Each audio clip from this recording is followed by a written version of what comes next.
Bien s'exprimer au quotidien, en public ou dans le milieu professionnel, Ludovic Romain, avocat, maîtrise la question et prend plaisir à transmettre des clés à ses étudiants en construction de leur avenir professionnel, mais pas que.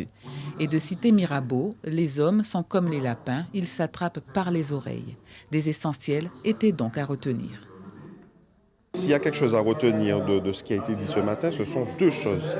La préparation, de jamais aller, notamment dans un entretien d'embauche, quand on n'est pas prêt, quand on ne s'est pas préparé, et la mentalisation. Ça veut dire qu'on va se projeter à la place du candidat, se dire voilà, qu'est-ce qu'on pourra me poser comme question. Il ne faut pas non plus hésiter à aller voir l'endroit où on est convoqué pour l'entretien d'embauche. Ce sont toutes ces petites choses qui vont faire qu'on aura un petit peu de stress en moins, on va arriver un peu plus assuré.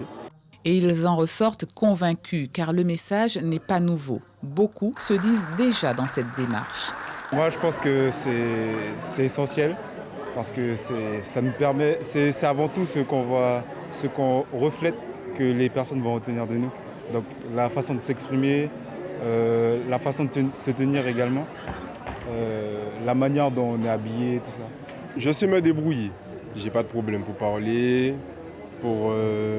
même s'il y a du monde ou très peu de monde, je peux faire un discours tranquillement. Et le trac, vous gérez ? Le trac, si ça ne se voit pas actuellement, c'est qu'il n'y en a pas.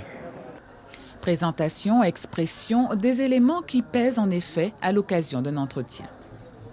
C'est la base des critères de Voltalia, c'est des principes qui sont l'honnêteté, le respect notamment.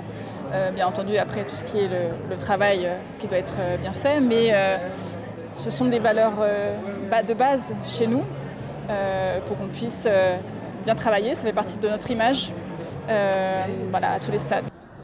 Cette 9e édition s'est achevée sur des prises de contact, des remises de CV pour faire écho à la démarche de tous ces jeunes. Suivez l'info sur Guyana Première, télé, radio et Internet.